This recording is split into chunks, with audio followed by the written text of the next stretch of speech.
ते दगडाचं सांगा मैर हो तुम्ही. हा पण तुम्ही तिथं काय विचारलं यार? ते नाही सांगणार. नाही नाही तुम्ही मला सांगा ते विषय काय विचारला तुम्ही? ते दगड फिरला यार. अरे पण तुम्ही त्या दगडाला विचारलं काय मला हे सांगा. भाऊंनी चिंतामणी दगडावरती त्यांच्या मनातली इच्छा प्रकट केली आणि फिरला. चिंतामणी दगड असा गर करून फिरला ना भावांनो, असा गर करून की सागर भाऊ सुद्धा शॉक झाले यार. कस काय झालं असं नाही का? गोमुख पैसे गेलो आम्ही तिथं ना, तिथं खोटं सांगत नाही, माझ्या अंगावर नसते गुजबम्प काटे येत होते अंगावर. तिथून आम्ही मंदिराच्या दर्शनासाठी आतमध्ये गेलो. ज्यावेळेस मंदिराच्या गाभाऱ्यात गेलो, अशी वेगळी एनर्जी जाणवत होती मित्रांनो. म्हणजे इतकं भारी दर्शन झालेलं आहे ना आमचं. सागर भाऊने तर आयुष्यात पहिल्यांदा असं दर्शन घेतलेलं आहे आज. इकडं माकड चाळे चाललेत बघा. हा पण आहे माझ्यासोबत, माहिती आहे ना हा निंजा डाकू तुम्हाला. हा या याचे येडे चाळे. बोल, काय बोलायचं तुला? काय नाव आहे तुझं? सार्थक. पूर्ण नाव सांग. सार्थक सुनील मुंडे. किती मस्तपैकी असं दर्शन झालंय तुळजादेवी आपल्या आई भावाने मस्तपैकी दर्शन झालंय. आणि इथून आता आम्ही निघत आहे अक्कलकोटकडं. भावांनो फायनली थोडंसं थांबलो. भाऊला भेटलो आता, जसं की तुम्ही व्हिडिओमध्ये बघितलं. आत्ता भाऊला भेटलो. MH45 रायडर ज्याला आत्ता आपण भाऊला भेटलो कोण आता, तो त्याला भेटलो आणि आता फायनली इथं थांबलो तो या रसवंतीवरती. आत्ता इथं रस पिलोय. हा डाकू बघा, निंजा डाकू. हा पण आहे माझ्यासोबत, माहिती आहे ना हा निंजा डाकू तुम्हाला. हा या याचे येडे चाळे. तर जस्ट आता दोघांनी म्हणजे सागर भाऊ आहेत आपले, जस्ट आता इथं रस पिला कारण खूपच ऊन आहे. तर आता भावांनो निघतोय पुढं जायचं आपल्याला तुळजापूरला. चला, कारण ऊन होत आहे, ऊन खूप होत आहे. तर पुढं जायला लागेल आपल्याला. इकडं माकड चाळे चाललेत बघा. हां तेच म्हटलं मी, ऊन खूप होतं आहे भावनो. पटदिशीने निघूयात आपण. जायचं आहे तुळजापुरात दर्शन घ्यायचं आणि परत पुढं पण जायचं भावनो. कुठेही जाऊ नका, व्हिडिओ शेवटपर्यंत बघा. आणि आवडला तर तुमच्या प्रतिक्रिया कमेंट बॉक्समध्ये नक्की सांगत चला. चॅनलवरती कोणी नवीन असेल तर भावनो प्रेम देत चला. चालतंय, भेटतो परत आता पुढे गेल्यावर. तो भावांनो आता जवळपास सोलापूर इथनं फक्त 45 किलोमीटर राहिले, फक्त आणि फक्त 45 किलोमीटर. आणि सोलापूरवरनं परत आपल्याला त्या रोडने जायचं आहे कुठं, तुळजापूरला. आणि जवळपास आता दुपारचे वाजले 4 आणि भावनो इतकी खतरनाक भूक लागली की भावनो आता मी म्हणजे कंट्रोलच नाही करू शकत. तर फायनली आता या हॉटेलला थांबलो आहे. काय नाव म्हणले तुम्ही? पटदिशीने जेवण करायचं आणि परत पुढं जायचं भावनो. भूक लागली आणि तुम्ही बघता ना डोळे पण बघा म्हणजे कसे रायडिंग करू परत डोळे लाल झाले, तरी पण गॉगल आहे, हेल्मेट आहे, सगळे.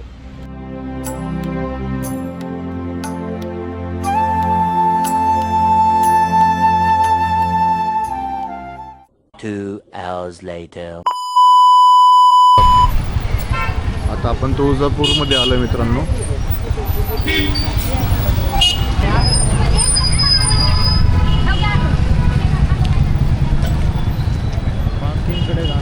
मला वाटतं गाडी लावून टाकू. हा हेच करावं. हां, मंदिराकडे जाण्याकडे लावायची. नाही, चला पुढे जाऊ. पुढं असेल ना, लय लांब जावं लागेल पाय डायरेक्ट जाऊ तिकडे. मंदिर इकडे. अरे इकडे दाखवलंय वाहन, इकडे मंदिर.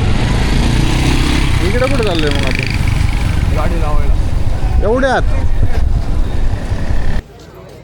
तर फायनली भावांनो माझ्या मागचा आणि माझ्या पुढचा नजारा बघा. आलोय भावांनो, पोचलोय कुठं, अंबाबाईच्या दारात, अंबाबाईच्या चरणापाशी, म्हणजेच आपल्या तुळजापुरात. आता मस्तपैकी आईचं दर्शन घेणार मी. मस्त थोडा वेळ फ्रेश होणार आणि मग दर्शन वगैरे घेऊन पुढं पण जायचं आपल्याला स्वामी समर्थांचं दर्शन घ्यायला. आत्ता सध्या तुळजापुरात आहे, मंदिर माझ्या एक्झॅक्टली समोर आहे. आणि ही जी आहे ना संपूर्ण हे जे पाहत आहे ना, हे या ठिकाणचं जे बाजार आहे माझ्या मागच्या व्हिडिओमध्ये पण मी दाखवलेलं आहे बघा.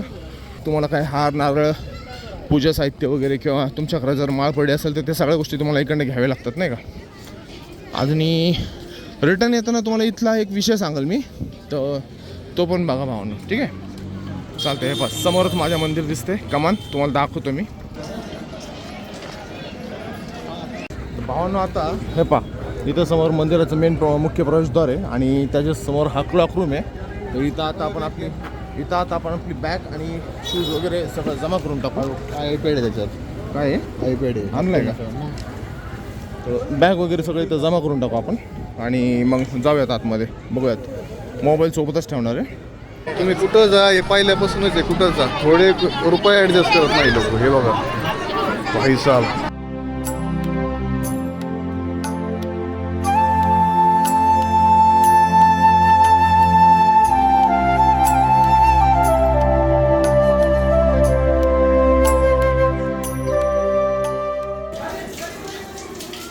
कळवळात जस्ट आता मी फ्रेश झालो भावांनो. आता वरती जातून दर्शन घेतो.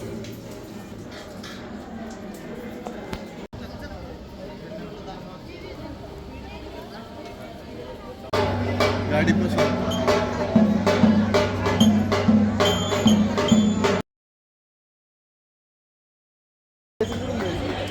बाहेर जाण्याचं आता इकडनं गेलं का.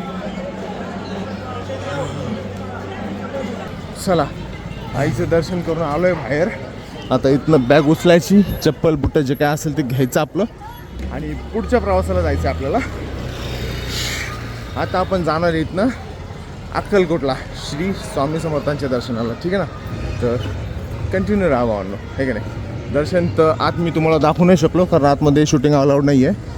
काही फोटो वगैरे घेतलेत मी, ते शेअर करतो तुम्हाला, इथे साईडला दिसतच असतील. बाकी पायऱ्या चढून चढून दम लागला आहे भावांनो. तुम्ही म्हणता एवढं दम का लागल्यासारखं का करते, तर पायऱ्या चढून चढून दमलो आहे. तर हे संपूर्ण परिसर आहे पहा असा. हे इथलं बाजारपेठ आहे इथलं तुळजापुरातलं. ठीक आहे, आणि बरोबर इथे समोर मेन मुख्य प्रवेशद्वार. थोडं परत एकदा झूम करून दाखवतो मी, हे पहा. आणि ही आई तुळजापूर भवानी मातेचं नाव. मित्रांनो मस्तपैकी असं दर्शन झालंय तुळजादेवी आपलं आई भवानीचं मस्तपैकी दर्शन झालंय. आणि इथून आता आम्ही निघत आहे अक्कलकोटकडं. आणि इथून अक्कलकोट आहे 66 किलोमीटर, 1-1.5 तासाचा प्रवास आहे. आणि बघूया आता तिथे जाऊन काय होतंय, किती तास लागतात आपल्याला जायला. आणि परत आम्ही आलो आहे आमचे बॅग आणि शूज घ्यायला. बोल काय बोलायचं तुला, काय नाव आहे तुझं? सार्थक. पूर्ण नाव सांग. सार्थक सुनील मुंडे. कितीला आहे? 6वीला आहे. चल भेटू परत. शाळेत का नाही जात रे तू? उगा शाळेत नाही जात? सरांचा फोन आलता तुझ्या, का बरं शाळेत जात नाही तू? तुम्हाला काय माहिती आहे का नंबर? हा? सांगा बरं नंबर. कोणता सरांचा ना? 9850. आमच्या सरांचा नंबर आमच्या सरांना फोन घेतला. 9850. 3 बोकडं, सराची बायको. 1 पाट. तर भावांनो, जसं की आता तुम्ही बघितलं, इतकं भारी दर्शन झालेलं आहे ना आमचं. सागर भाऊने तर आयुष्यात पहिल्यांदा असं दर्शन घेतलेलं आहे आज. सागर भाऊनं मी सांगतो ना, जसं त्यांनी दर्शन घेतलं ना, त्यांच्या अंगावरची अशी अक्षरशः काटा आला होता, काटा. आणि भाऊ म्हणतात आयुष्यामध्ये इतकं भारी दर्शन माझं म्हणजे कधीच नाही झालेलं. भाऊ पहिले आले लहानपणी आणि त्याच्यानंतर भाऊ आज आलेत 4थीत तुळजापुरात. ऐकलं का? 4थीत असताना म्हणजे किती वर्ष झाले? आता बघा तुम्ही हिसाब लावा, 4थीत असताना आले होते ते, आणि आता ते किती वय तुमचं? 34. आता जवळपास 34 वर्ष त्यांचं वय. विचार करा, एवढ्या दिवसानंतर आले. कसं वाटलं सागर भाऊ तुम्हाला, सांगा बरं. म्हणजे सांगू शकत नाही, एवढं दर्शन भारी झालं. आणि त्याच्या त्यात काय झालं माहिती आहे का, जे आपण गंगापाशी गेलतो, हां, गोमुख पाशी गेलो आम्ही, तिथं आहे ना, तिथं खोटं सांगत नाही, माझ्या अंगावर नसते असे गुजबम्प काटे येत होते अंगावर. तिथून आम्ही मंदिराच्या दर्शनासाठी आतमध्ये गेलो. ज्यावेळेस मंदिराच्या गाभाऱ्यात गेलो, अशी वेगळी एनर्जी जाणवत होती मित्रांनो. म्हणजे आपण म्हणतो ना भावना, फिलिंग्स आणि गुजबम्प येणं. गुजबम्प म्हणजे नाही का आपल्या अंगावर जेवढी निगेटिव्हिटी होती ना शरीरातली, सगळी गायब, ऑल गायब. विषय संपला. त्यात अजून एक विषय झाला, ते दगडाचा सांगा मैर होतो. हा, पण तुम्ही तिथं काय विचारलं यार? ते नाही सांगणार. नाही तुम्ही मला सांगा ते विषय काय विचारला तुम्ही. तू दगड फिरला यार. अरे पण तुम्ही त्या दगडाला विचारलं काय, मला हे सांगा. भाऊंनी चिंतामणी दगडावरती त्यांच्या मनातली इच्छा प्रकट केली आणि फिरला. चिंतामणी दगड असा गर करून फिरला ना भावांनो, असा गर करून की सागर भाऊ सुद्धा शॉक झाले यार, कस काय झालं असं, नाही का. आणि विषय असा की नाही, आतमधलं अलाउड नाही शूट करणं, त्याच्यामुळं नाही तुम्हाला दाखवता आलं. तर तुम्ही कधी इकडे आले तुळजापूरमध्ये तर 100% दर्शन करा. आलेच असाल तुम्ही, पण जे नाही कुणी आलं तर त्यांनी 100% तुळजापूरला या आणि दर्शन करा. तर आता भावांनो, मला एक गोष्ट सांगायची, तुम्ही ज्यांनी तुळजापूरला येऊन हे सगळं काही परिसर आणि देवीचं दर्शन घेतलंय, जो तो दगड वगैरे काय नाही का, चिंतामणी दगड, ते ज्यांनी बघडले ना, त्यांनी येस कमेंट करा. आणि ज्यांनी अजूनपर्यंत पण तुळजापूरला नाही आले त्यांनी नो कमेंट करा. ठीक आहे भावांनो, तर चला आता इथून आपल्याला जायचं बरंच लांब, निघतो. परत भेटूयात लवकरच. तोपर्यंत जय हिंद, जय महाराष्ट्र, बाय बाय.